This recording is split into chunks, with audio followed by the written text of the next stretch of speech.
పరిశుద్ధులు ప్రియులైన దేవుని పిల్లలందరికీ యేసుక్రీస్తు నామములో శుభవందనాలు తెలియజేసుకుంటా ఉన్నాను.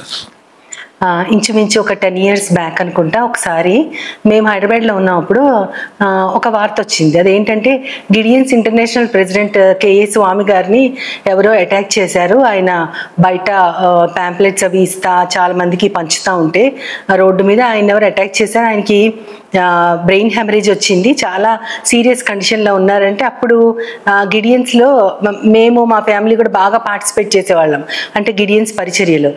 అయితే అది వినగానే చాలా బాధేసింది. అయ్యో పాపం ఆయన ఎలా ఉన్నారా ఏంటని చాలా మంది ఆందోళన చెందుతూ ఉన్నారు.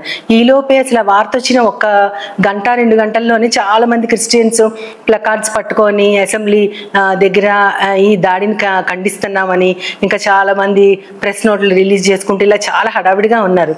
ఇవన్నీ చూస్తుంటే నాకు ఎందుకనో నచ్చలేదు. ఆయనకి ఆయన కుటుంబానికి జరిగినటువంటి అది చాలా ఘోరమైందే. ఇంకా ఎలా జరిగిందో ఏంటో కూడా పూర్తి చిత్రం బయటకు రాలేదు. అయినా సరే విశ్వాసులందరూ కూడా, అంటే కొంతమంది నిజంగా బాధ ఉండి చేస్తూ ఉండొచ్చు, కొంతమంది మాత్రం హడావిడి చేసేవాళ్ళు చాలా మంది ఉంటారు. వాళ్ళందరూ కూడా అందులో చేరి చాలా గొడవలు జరిగినాయి. అప్పుడు అది గమనిస్తూ ఉన్నప్పుడు నాకు ఎందుకో చాలా బాధ కలిగింది. అవును, అసలు యేసుక్రీస్తు వారే స్వయంగా చెప్పారు కదా మత్తయి సువార్తలో, మీరు ఇలాగే హింసించబడతారు, మీకు పూర్వమందున్న ప్రవక్తలు కూడా హింసించబడ్డారు. కాబట్టి జనులు మీ మీద నిందించి మీ మీద అబద్ధముగా చెడ్డ మాటలు ఎలా పలుకున్నప్పుడు మీరు సంతోషించి ఆనందించండి, మీ ఫలము పరలోకంలో అధికమవుతుందని యేసుక్రీస్తు చెప్పారు కదా. అయినా సరే వీళ్ళందరూ జరిగినటువంటి దాడి తప్పే, కానీ అది మనకి ముందే రాసింది. దేవుడు మనకు చెప్పారు అలా జరుగుతాయని, సంతోషించండి అని చెప్పారు.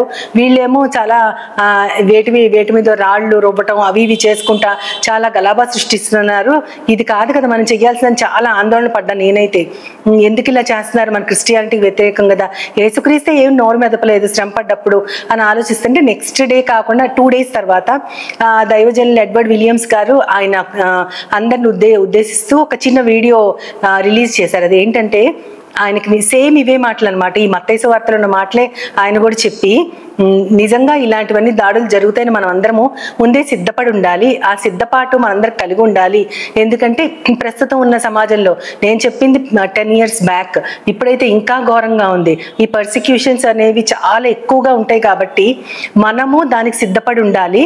నిజానికి చేసిన వాళ్ళ సంగతి దేవుడు చూసుకుంటారు, కానీ మనం మాత్రం ఇలాంటి దాడులు చేయకూడదు.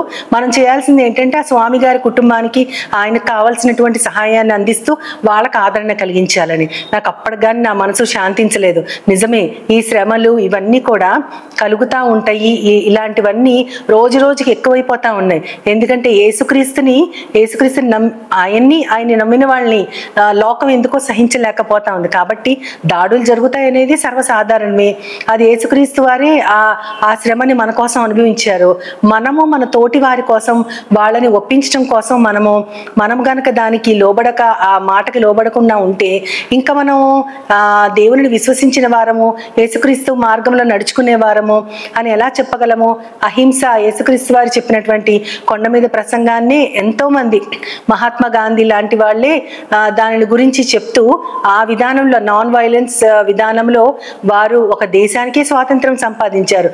అటువంటిది ఒక నాయకుడిని ఆయన కలుగు చేసినటువంటి బాధని మనము సహించలేకపోతే ఎలాగా అని అనిపించింది. ఎందుకంటే ఇది సర్వసాధారణం అయిపోయింది. ఈ కాలంలో కూడా చాలా మంది దైవజనులు అలా చంపబడతా ఉన్నారు. ఎంతో మంది ఇటీవల కాలంలో అయితే మొన్న చార్లీ కర్క్ అనేటటువంటి ఒక అతను పొలిటీషియనే, అంటే తన కాలేజెస్కి యూనివర్సిటీస్కి వెళ్ళి చాలా లెక్చర్స్ ఇస్తూ క్వశ్చన్స్ పోజ్ చేస్తూ వాళ్ళకి ఆన్సర్స్ ఇస్తూ వాళ్ళు అడిగిన వాటికి సమాధానం చెప్తూ అతను చాలా యాక్టివ్గా ఉంటా ఉన్నారు. కానీ అతను ఆ పొలిటికల్ టాక్స్, ఆ పబ్లిక్ స్పీచెస్ని పక్కన పెడితే ప్రతి దానిలో కూడా యేసుక్రీస్తుని ఆయన ఇంక్లూడ్ చేసుకుంటా ఉన్నారు. ఆయన అన్న ఒక మాట నాకు చాలా నచ్చింది.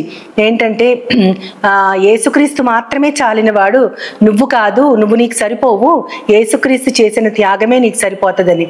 అదేవిధంగా ఒక ఇంటర్వ్యూలో ఆయన చెప్తూ ఏమన్నారంటే, నువ్వు దేని గురించి గుర్తించబడటానికి ఇష్టపడతావు అంటే దేవునిలో ఉన్న నా నమ్మకాన్ని బట్టి, యేసుక్రీస్తులో ఉన్న నా నమ్మకాన్ని బట్టి నేను గుర్తించబడటానికి ఇష్టపడతాను అని చెప్పారు. అంటే అతను చనిపోవడం అనేది వేరే కారణం వల్ల కావచ్చు, కానీ అతను చూపించిన ప్రతి విషయంలో సమాజంలో బాధించబడుతున్న ఇమ్మొరాలిటీస్ ఉన్నటువంటి నైతిక విధానాలను అతను ఖండించే ప్రతి విషయంలో కూడా యేసుక్రీస్తు వారికి ఇది ఇష్టం లేదు, ఆయన ఈ విధంగా చెప్పారు కాబట్టి మనం ఇలా చేయటానికి మనకు అర్హత లేదు అని చెప్తూ ఆయన ప్రకటించిన విధానము నాకైతే చాలా నచ్చింది. దురదృష్టవశాత్తు ఆయన ఇప్పుడు లేకపోయినా సరే ఇటువంటి వాటిని ఎన్నిటినో మనం అందరము ఎదుర్కోవాల్సి ఉంది. ఎందుకంటే కీడు చేసి శ్రమపడట కంటే మేలు చేసి శ్రమపడటం మంచిది అని చెప్తా ఉంటారు యేసుక్రీస్తు వారు. మనం కూడా మనకు చేసిన కీడుకి ప్రతి కీడు చేయకుండా మేలు చేసిన తర్వాత మనము ఆ కీడుని అనుభవించితే అది నిజంగా దేవునికి ఎంతగానో అది సంతోషపెట్టేటటువంటి విధానము. కాబట్టి మనము కూడా క్రీస్తు వారు ఏం చెప్పారు, ఆ ఫిలిప్పీలకు రాసినటువంటి పత్రికలో పౌలు గారు 1వ అధ్యాయంలో 30వ వచనంలో చాలా స్పష్టంగా చెప్తారు, క్రీస్తునందు విశ్వాసం ఉంచిన మీరు ఆయన పక్షాన శ్రమ పట్టం కూడా మీకు అనుగ్రహించబడింది అని చెప్తారు. అంటే మీరు కేవలం విశ్వాసం ఎలా ఉంచారో ఆ విశ్వాసం మాత్రమే కాదు, కానీ ఆయన పక్షాన శ్రమ పట్టం మీకు అనుగ్రహించబడింది. కాబట్టి యేసుక్రీస్తు వారి జతపని వాళ్ళం అని చెప్పుకుంటూ ఎలా అయితే చాలా మంది దైవ సేవకులు ఉన్నారో వాళ్ళందరూ కూడా ఆయన ఎలా శ్రమ పడ్డారో అదే శ్రమని వాళ్ళు కూడా స్వీకరించడానికి ఇష్టం కలిగి ఉండాలి. అలాంటి ఇష్టం కలిగి ఉన్నప్పుడే మనం ఒక మంచి ఎగ్జాంపుల్ సెట్ చేయగలుగుతాం.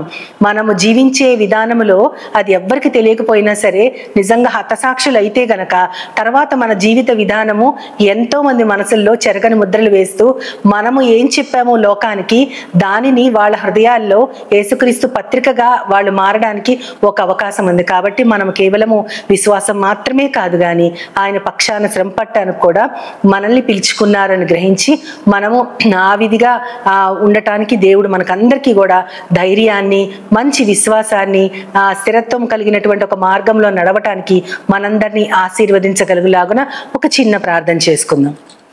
మహోన్నతుడా, మహాపరిశుద్ధుడైన నా ప్రియ పరలోకపు తండ్రి, నాయన కేవలం నీ యందు విశ్వాసం ఉంచడం మాత్రమే కాదు, కానీ నీ పక్షాన మేము శ్రమ పట్టడం కూడా నీ పక్షాన మాకు అనుగ్రహించబడింది అని పౌలు గారు చెప్పారు. ప్రవ్వా నిజమే తండ్రి, మేము ఈ లోకంలో విశ్వాసాన్ని ప్రకటిస్తూ ఒక సాధారణమైన జీవితం గడపటం కంటే శ్రమ పడుతూ ప్రవ్వా నిన్ను ఇతరులకు ప్రకటించటము మా జీవిత విధానంగా ఉండగలుగులాగున మేమేమైనా సరే అది కేవలము నీ ఉచితమైన కృపే. కాబట్టి ఒక్కొక్కరము ఒక్కొక్క పాత్రగా నీ కోసం వాడబడినట్లుగా నన్ను మమ్మల్ని అందరినీ నీ చేతులకు అప్పచెప్తూ నీ ప్రియకుమారుడు నా ప్రియ ప్రభువైన యేసుక్రీస్తు వారి ద్వారా కోరి ప్రార్థిస్తున్నాను పరమ తండ్రి.